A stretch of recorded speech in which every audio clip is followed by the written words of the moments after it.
Magandang araw! Welcome sa Linggo Tune, kasama sina Teacher Sally at Teacher Saul. Samahan mo ako na magsanay sa pagbabasa o pakikinig sa mga seleksyon mula sa pagpapaunlad ng kasanayan sa pagbasa, ika-4 na baitang, ika-3 bahagi.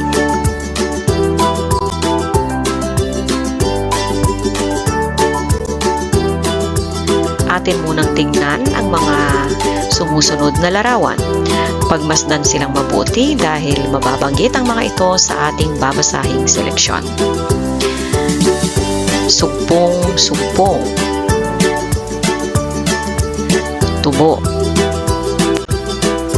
kugon, sakate, bermuda, amor seco, talahib, damo. Damo, napakahalaga nito. Damo ang pagkain ng karamihan sa mga hayop. Damo rin ang kinakain nating mga tao. Nagulat ka ba? Oo, kumakain din tayo ng damo. Ngunit ang ibig kong sabihin ay ang bunga nito. Ano nga ba ang damo? Ito ay isang uri ng halaman na may mahahaba at makikitig na dahon at may sugpong-sugpong na tangkay. Ang palay at mais ay nabibilang sa mga halamang damo. Kinakain natin ang bunga ng palay at mais. Ang tubo ay isang uri ng damo na hindi namumunga, ngunit ang matamis na tangkay nito ay nakukunan ng asukal. Nagagamit namang pansahig ang kawayan na isa ring uri ng damo dahil sa laki at tigas ng tangkay nito. Ang kugon ay ginagamit na pambubong. Ang sakate naman ay nagsisilbing pagkain ng kabayo. Ang maliliit na bermuda ang nagsisilbing palamuti sa mga hardin. Ang amor seco at talahib lamang yata ang walang silbing uri ng damo. Narito ang mga katanungan. Piliin ang titik ng tamang sagot at isulat ito sa iyong sagutang papel. Una, alin sa mga ito ang damong kinakain natin ang bunga? A. Bermuda, B. Palay, C. Sakate. Pangalawa, alin sa mga ito ang kinakain naman ng kabayo? A. Bermuda, B. Palay, C. Sakate.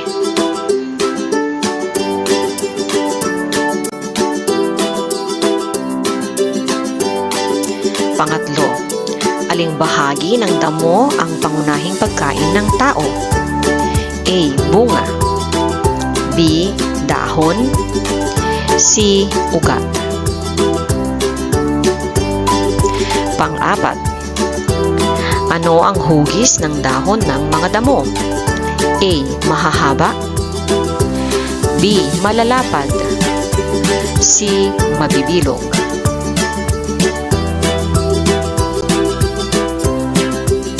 Panglima, ano ang kayarian ng tangkay ng damo? A.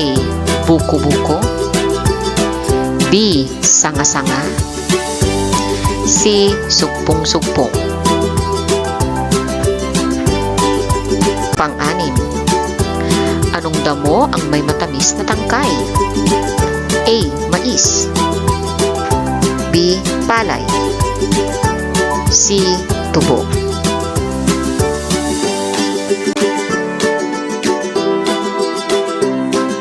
Pang-pitong tanong, anong damo ang ginagamit na pansahig ng bahay?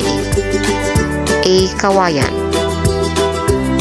B. Kugon, C. Talahib. Ikawalo, anong damo ang ginagamit na pambubong ng bahay? A. Bermuda, B. Kawayan, C. Kugon.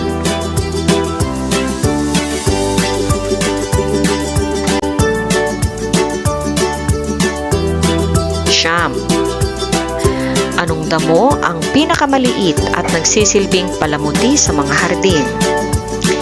A. Bermuda, B. Kawayan, C. Kugon. Pang-10 katanungan. Alin sa mga damong ito ang walang silbi? A. Amor Seco, B. Bermuda, C. Sakate.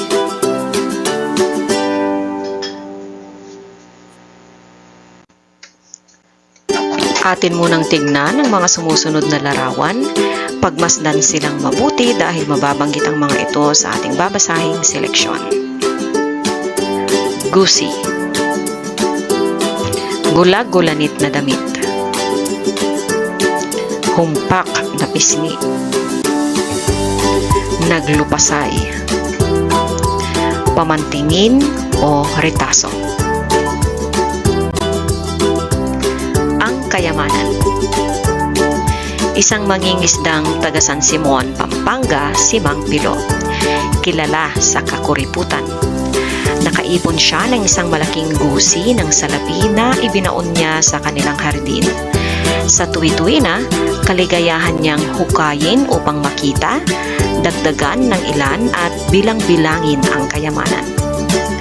Maligaya si Mang Pilo sa kanyang kalagayang yaon.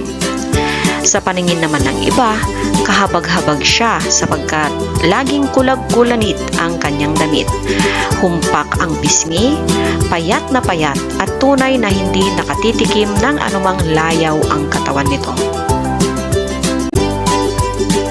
Isang araw, nagulat si Mang Pilo sapagkat ang ibinaon niyang salapi ay nawala. Halos masira ang kanyang ulo at naglulupasay sa lupa na hila-hila ang sariling buhok. Magbaon ka na lamang ng pamantingin at isipin mong salapi iyon, ang payo ng isang kapitbahay. Pareho rin iyon na walang nagagawang kabutihan sa iyong buhay. Narito ang mga katanungan. Piliin ang titik ng tamang sagot at isulat ito sa iyong sagutang papel. 1. Ano ang katangian ni Mang Pilo? A. Matulungin, B. Basagulero, C. Kuripot. Pangalawa, ano ang kanyang gawain? A. Mangingisda, B. Magsasaka, C. Mag-aasin.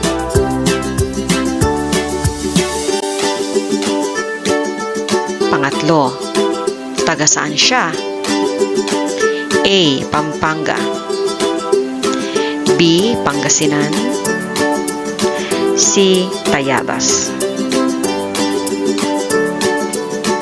Pang-apat na tanong, gaano karami ang kanyang kayamanan? A. Isang ektarya,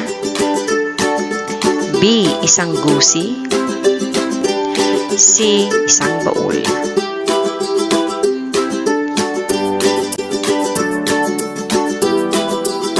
Panglimang katanungan, ano ang ginawa niya sa kanyang kayamanan? A. Ipinautang ng patubuan, B. Itinago sa bangko, C. Ibinaon sa hardin. Pang-anim na katanungan, ano ang tanging kaligayahan niya? A. Makatulong sa kapwa, B. Magkamit ng karangalan, C. Masilayan ang kayamanan sa tuwi-tuwi na.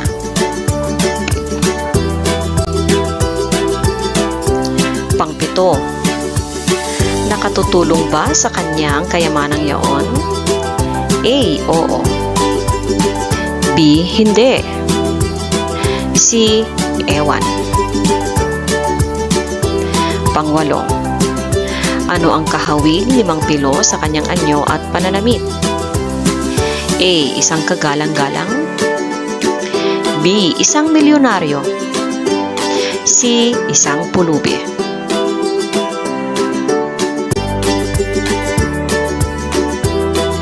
Pang-9 na katanungan, anong nangyari isang araw sa kanyang kayamanan? A. Dumami. B. Nautang. C. Nawala. Pang-10 katanungan. Bakit sinasabing tila pamantingin lamang ang kanyang kayamanan? A. Hindi ito tunay na salapi. B. Hindi ito nagdudulot ng ginhawa sa kanya. C. Hindi tunay na salapi ang kanyang kayamanan. Ang buhay nga naman. 4 ang anak nila Aling Sidra at Mang Openg, 2 babae at 2 lalaki. Ang panganay na babae, si Loleng, na 10 taong gulang pa lamang, ay kawaksi na ni Aling Sidra sa paglalaba, paglilinis, pagluluto at pag-aalaga sa bunsong si Tinding. Ang 2 anak na lalaki sa pagitan ni na Loleng at Tinding ay pinakikinabangan na rin sa pamumulot ng palay kung gapasan, panunuso at pag-aalaga ng manok. Naglalala ng banig si Aling Sidra na itinitinda sa palengke kung araw ng linggo at si Mang Openg naman ay may maliit na lupang sinasaka. Nasisiyahan na si Aling Sidra sa kanilang tahimik na pamumuhay, ngunit isang araw dinapuan ng karamdaman si Mang Openg at sa ikatlong araw ay binawian ng buhay. Laking dagok sa buhay ng mag-anak ang kamatayan ni Mang Openg. Magmula noon ay payak ngunit nakararaos na pamumuhay ng mag-anak ay dinalaw na ng pagsasalat. Ang munti nilang kaligayahan ay dagling binawi ng may kapal. O ang buhay nga naman. Narito ang mga katanungan, piliin ang titik ng tamang sagot at isulat ito sa iyong sagutang papel. Una, ano ang gawain ni Mang Openg? A. Magsasaka. B. Mangingisda. C. Maglalako. Pangalawa, ano ang hanap buhay ni Aling Sidra? A. Naglalala at nagtitinda ng banig. B. Nagluluto at naglalako ng mga kakanin. C. Nananahi ng damit.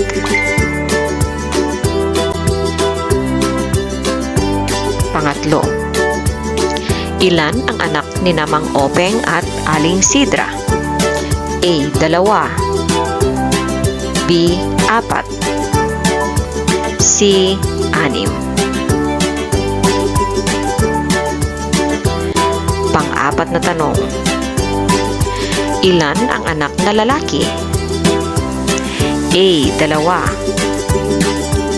B. 4.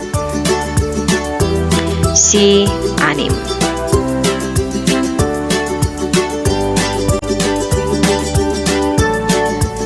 Pang-5, sino ang bunso? A. Linda. B. Loleng. C. Tinding. Pang-6, sino ang panganay? A. Linda. B. Loleng. C. Tinding.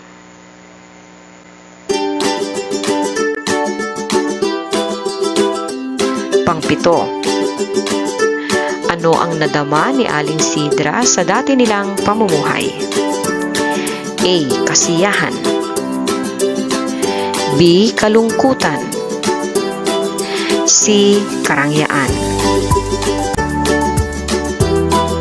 Pang-8, sino ang nagkasakit? A. Loleng. B. Aling Sidra. C. Mang Openg.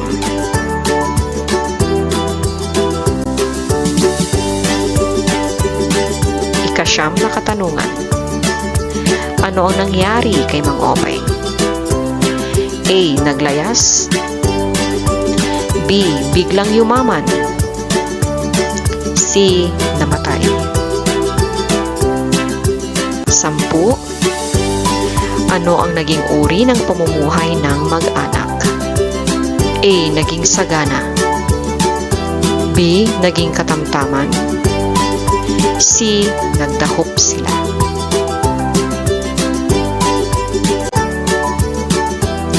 Salamat sa panonood. Huwag kalimutang panoorin ang susunod na bahagi ng video na ito. Ganon din, paki-like, comment, share at subscribe.